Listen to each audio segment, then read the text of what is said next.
6 নম্বর প্রতিযোগী।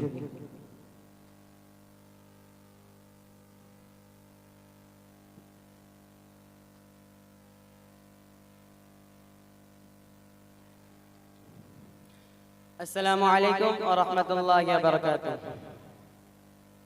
الحمد لله رب العالمين، والصلاة والسلام على أفضل المرسلين ومن اهتدى بهداهم إلى يوم القيامة.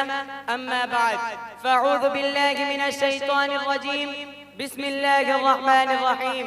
واعتصموا بحبل الله جميعا ولا تفرقوا. صدق الله العظيم. মুক্ত ভারতে কয় আইন যেখানে ন্যায়ের শাসক, সত্য বলিলে বন্দী হয়, অত্যাচারিত হয় যেখানে বলিতে পারিনি অত্যাচারিত, মুক্ত ভারতে কয়। শ্রদ্ধায় শ্রোতা মণ্ডলী, আজ আমি আপনাদের সম্মুখে ঐক্যের আহ্বান সংক্রান্ত নাতি দীর্ঘ আলোকপাত করার প্রয়াস রাখছি। বন্ধুগণ, বিগত ৭৮ বছর পূর্বে এই স্বাধীন ভারতকে বিশ্বব্যাপী পরাধীন নামে স্মরণ করেছিল, কিন্তু কেন কোনদিন একান্ত একটিবার নিস্তব্ধ অন্ধকারাচ্ছন্ন অমানুষিক যখন সমস্ত সৃষ্টি ঘুমের সাগরে পাড়ি দেয়, তখন আপন মনকে জিজ্ঞাসা সমীক্ষা করে দেখেছেন? না, আপনারা বুঝিতে দেখেননি। যদি সমীক্ষা করে দেখতেন তাহলে এই স্বাধীন ভারতকে উপাধিতে নয় বরং পরাধীন নামে স্মরণ করতেন। কেননা ধর্মী স্বাধীনতা হরণ করা, আসান গো-ইত্যার বিরুদ্ধে আন্দোলন করা, মসজিদ মাদ্রাসাকে ভেঙে মন্দির বানানো, জাতীয় ইউনিফর্মকে দেখে দেশদ্রোহী সন্ত্রাসবাদী নামে আখ্যায়িত করা, হানাফি শাফি বেরেলি দেওবন্দীদের মধ্যে বিভেদের প্রাচীর তুলে ঐক্যের মতো মহাশক্তি হরণ করা, মুসলিম সম্প্রদায়ের প্রতি নিপীড়ন নির্যাতন অত্যাচার করা, মা বোনদের রাস্তার উপর পতিত করে শত জনগণের সামনে গণধর্ষণ চালানো, মায়ের পক্ষ থেকে কচি শিশুকে ছিনিয়ে নিয়ে উত্তপ্ত আগুনে নিক্ষেপ করা, সংখ্যালঘুর ভয় দেখিয়ে ঘন সম্পদ আত্মসাৎ করা, মুসলমানদের তরতাজা রক্ত নিয়ে হোলি খেলা। তো কখনো স্লোগান দিচ্ছে হিন্দু কে গাম মতনকে হিন্দুস্তা হামারা। মুসলমান ভুলে গিয়েছিল গুজরাটের সেই মানবরূপী পাপিষ্ঠ নরদমদের মর্মান্তিক কাহিনী। না ভুলেন ইতিহাস, স্বর্ণাক করে লিপিবদ্ধ করে রেখেছে। মনের গভীরে প্রতিশোধের উত্তপ্ত অগ্নিশিখা দাউ দাউ করে জ্বলছে। তো অন্যদিকে আওয়াজ তুলেছে মুসলমান, ভাই ভারত চালো না, ভাই কোরআন চালো। আয় আফসোস, শত আফসোস, এর নাম কি স্বাধীনতা? তাই যদি হয়ে থাকে তাহলে আমি আপনাদের মতো বুদ্ধিজীবীকে জিজ্ঞাসা করতে চাই যে আজ থেকে ৭৮ বছর পূর্বে এই ভারতবর্ষ যখন সাম্রাজ্যবাদী ব্রিটিশের অধীনে ছিল, তখন কেন পরাধীন নামে আখ্যায়িত করেছিলেন? কিসের জন্য ফাঁসির মঞ্চে আস্তে আস্তে গলা দিয়েছিলেন? বিবিকে বিধবা, কচি শিশুকে এতিম বানিয়েছিলেন। জাতি ধর্ম বর্ণ নির্বিশেষে এক প্ল্যাটফর্মে ঐক্যের মহাশক্তিকে সঙ্গে নিয়ে সাম্রাজ্যবাদী ব্রিটিশকে বিতাড়িত করেছিলেন।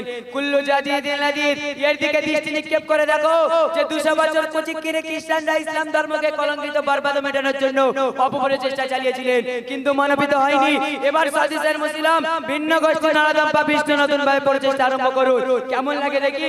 সেই জন্য এটাই কি আপনাদের মনের উদ্দেশ্য? তাই যদি না হয় তাহলে কেন? ওয়াতাসিমু বিহাবলিল্লাহি জামিআন ওয়া লা তাফাররাকু। অর্থাৎ আল্লাহর একটা বলে রশিকের ছেড়ে দিয়ে ফুরফুরা দেওবন্দি, হানাফি শাফি বেরেলি দেওবন্দীদের মধ্যে বিভেদ সৃষ্টি করে আত্মকেন্দ্রিকতার লোভ লালসার সম্মুখীন পড়ে ঐক্যের মতো মহাশক্তিকে হারিয়ে বিশ্বের মানবরূপী জানোয়ারদের হাতে লাঞ্ছিত, বঞ্চিত, অমানিত, পদদলিত হচ্ছেন। লজ্জা লাগে না? পরাধীন ভারতকে স্বাধীন করে মুক্ত ভারতে পরাধীন হয়ে থাকতে, আল্লাহর গোলামিকে ছেড়ে দিয়ে বেহায়া শয়তানদের দাসত্ব করতে, তাদের অনুসরণ করতে। হায়রে মুসলমান, কোন চাকরের তলে ঘুমিয়ে আছো? কচি শিশুর চিৎকার, নারী জাতির আত্মকলহে আকাশ কেঁপে উঠছে, বিশ্ব জুড়ে গর্জন উঠেছে করুণ কণ্ঠের আত্মরোল। তারপরেও কি ঘুম ভাঙছে না?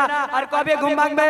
ইসলামের মেরুদণ্ড বুলেটি দেওয়ার পর, ইসলাম ধুলিসা দেওয়ার পর, তাই যদি হয়ে থাকে ঘুমিয়ে থাকেন কিয়ামত পর্যন্ত, কোনো ডাকে সাড়া দেওয়ার দরকার নেই। আর তাই যদি না হয় তাহলে স্মরণ করো কাজী নজরুল ইসলামের কবিতা, দুলিতেছে তরি ফুলিতেছে জল ভুলিতেছে মাঝি পথ, চিড়ি আছে পালকে ধরিবে হাল আছে কারিমত, কে আছো জোয়ান হওয়া গোয়ান, কে আছে ভবিষ্যৎ, এ তুফান পারি দিতে হবে, ভারী নিতে হবে তরি পাঠ।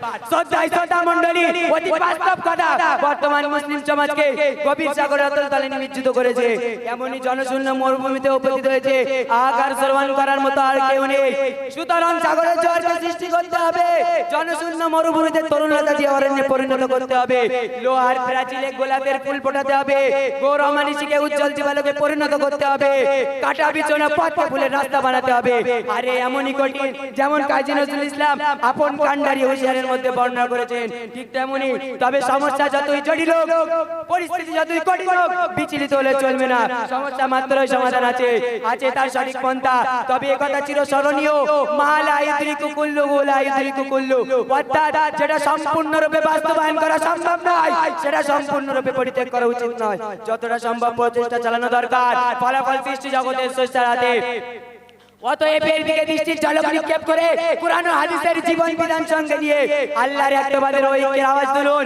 যেমন আব্বা আদমের সন্তান হযরত মুহাম্মদ মুস্তাফা সাল্লাল্লাহু আলাইহি ওয়াসাল্লামের উম্মত আল্লাহর ঐক্যের রচিতে বন্দী। দেখবেন গগন হতে বসুন্ধরায় রহমতের ঝর্ণা বাদল ধরার ন্যায় বর্ষণ হচ্ছে।